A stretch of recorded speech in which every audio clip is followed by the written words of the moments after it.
Again, I just think this comes down to the commitment frames that we give the crews when we're on the telephone confirming them, just saying you have to be here by this time. If you can't make it at this time, please let us know now and we'll find somebody else. So you will be there by 5:30, yeah, so 100%. I can't work with anything outside of that, like just really strong commitment frames. It just makes sure that they understand the importance of it. Because an hour and a half, that's unacceptable. Like that's not traffic, that's not just not priorities. Anything else for Brisbane? And we had great donuts. Oh, the donuts. Don't mention them to Chris. What donuts? I have been donut sober since January. Thank you. Yeah, she was out of control. She was sneaking donuts. Don't you talk about my donut. So you're all good? Cool setup. Great little setup. It's too small now. We need something a little bit bigger. So we've got 12 months left on the lease. I very rarely drink. I'll still drink. I haven't got an issue with alcohol. But what I do notice is if I drink on a regular basis, even if it's just like 2 beers on an evening, and if I do that ongoing, like 3 or 4 or 5 days, my ability to deal with stress fucking goes out the window. Completely goes out the window. Wow. Like, dramatically. And that's one of the reasons I don't drink, is because I don't like stress. Yeah. I know it's a bit weird, but the moment the stress comes up, emotions go up, intelligence goes down, and you just don't handle shit very well. Since I've been part of the K2 group, instead of getting home vegging in front of the telly, get home, cook dinner, get in front of the computer and start working on the business. Nice. Which would be fantastic. I can see how this social media thing's going to really work for us. Yeah, I see you pumping out stuff on LinkedIn and... Thanks for your time. Dude. I really appreciate coming in. Mate, it's good to finally connect properly. Yeah, but I'm really enjoying the program. Mate, it's great to have you in here, and welcome to leadership. It's really good. I'm so glad you're in leadership. You might see yourself on one of the episodes coming up. See you in Parramatta. Yeah, look forward to it, mate. Thanks, G. All right, guys, let's make it happen. Go, go, Power Rangers. First Snapchat sale. Jay-Z got his first Snapchat sale. Snap! Boom! Bang! Congratulations. That's a high value sale too, dude. Oh, shit. Is everything good?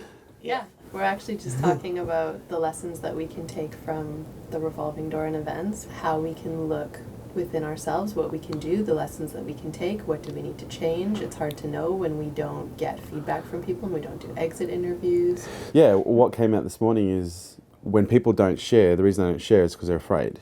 Correct. And what are they afraid of? So, Retribution? or am I intimidating? I ask myself that every day. Well, from the outside looking in, I can see how you're intimidating. I'm far more intimidated than you. Well, I'm amazing, let's be honest. But I've got to look at the possibility that maybe it's both of us. Maybe we are both intimidating to the point where people don't feel comfortable. Because, you know, you look at the perfect example. She's had so many opportunities to be open and honest, and she just consistently isn't. So, yeah. Hey, how are you, brother? Mate, I'm unstoppable. How are you? You can just do any angles you want and just keep editing if you've got stuff you've got to do. Sorry, brother. So how long are you in Sydney for? We were in Townsville yesterday, Brisbane the day before, in Sydney today. Next week we've got Parramatta, Wollongong and Newcastle. Then the week after that we've got Christchurch, Auckland, Perth, and then the week after that is Melbourne, Adelaide, and then Sydney. We've already discussed this. In my mind, we just start pure and simple with the social experiment. Yep. I don't think we start with profiles or anything like Nope. that. We're already up, I think, collectively now up to episode 5 or 6, and collectively with all of them, I think we're over 500,000 views. Because as well, what you've got, you've got a very strong business case study. Yeah. But what you're looking to do is to become the kind of the champion of social media in general. And they're two very different things. Exactly. You know, one strong case study does not make. No. You know, the social media in general doesn't make it work overall. It just means it might have just worked. Exactly. So now I have all the data, and I have been scouring the data. I'm now even on this roadshow. I'm presenting the data, so I'm like locking it in. Do you still maintain your general position about social media? Absolutely, no question whatsoever. Okay. There is no doubt in my mind at all. Pumped, mate. Pumped. Can't contain myself. Okay, so not only are you getting cheaper leads. Cheaper leads, better quality leads. more committed leads. Yep. And yeah, you could do this with, you know, an iPhone and a fucking stand. Yeah, okay. You know, it's the long game. The promotional game is short. It's like, how can I write an ad that I can put out tomorrow that people respond to and I can start making money? Sure. Okay, and people aren't moving as fast as what they used to anymore. There's too much choice. Yeah. You know, it's more, you know, if you look at social media, you know, is a reflection of where we're going as a society. We're becoming a lot more social in different ways. So people are making faster decisions, but in some cases it's taken them a while to get there. Yeah, okay. Or let's look at the statistics for Facebook. There's 40 million small business pages on Facebook worldwide. Sure. Okay, and there's only 2 million that are advertising. So 5% of businesses on Facebook right now advertise, which means what? Which means it is fucking ridiculously easy for a business to get onto Facebook and advertise and be seen because so few businesses are. Because I know right now, most of my competitors are doing 2 to 3 minute videos on Facebook, and people don't have 2 to 3 minutes. So I'll do 30 to 60 seconds of just juice, gold, like absolute nuggets. And I go, oh my God, I got so much value in 30 seconds. How is that possible? Oh, I might just watch a 2-minute video then. Oh, I might just watch a 10-minute video then. You know what? I'm gonna go to his fucking 3-hour event. You know what? I'm gonna go and spend 3 days with him. So it's understanding the attention funnel. Yeah. People have limited attentions. If you give them a lot of value in a limited amount of attention time, they'll give you more attention. Okay. And if you give them more value in that, then they'll give you more. PR, I've got to tell you, I'm very suspicious of PR. Very suspicious of PR. Because he came in very bullish. 100%. This has got huge potential. And for today, I don't know if he just, you know, it's Friday, so he just didn't seem as bullish as when I first spoke to him. So I called him, I was like, you don't seem as bullish as our first meeting though. Has something changed? Or? No, nothing at all. Okay. No. He was basically giving me his disclaimer that... All I'm trying to say is there are no guarantees with this. Oh, I understood that from the very first conversation. That's all I'm trying to say.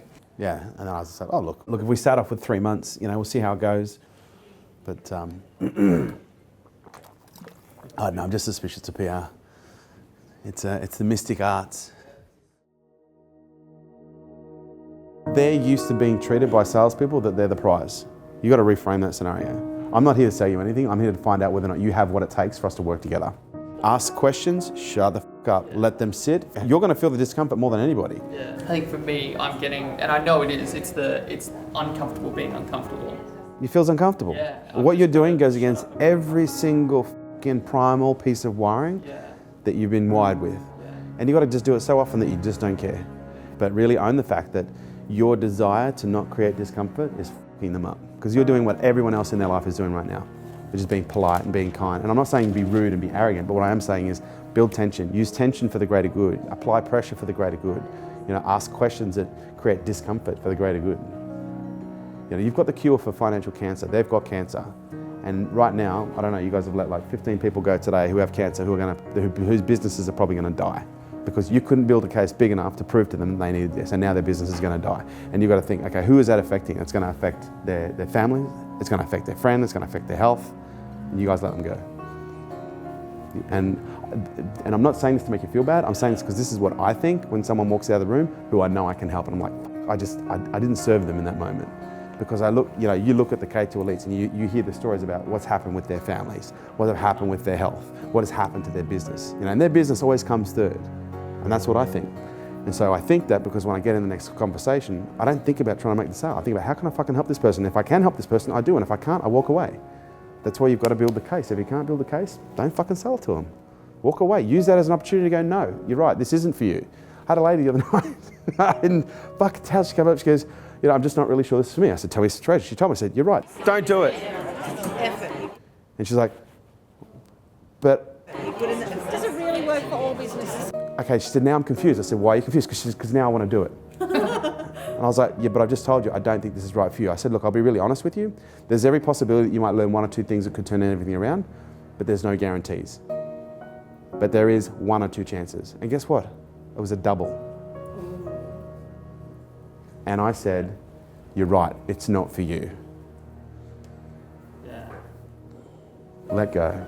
Let go. Trust.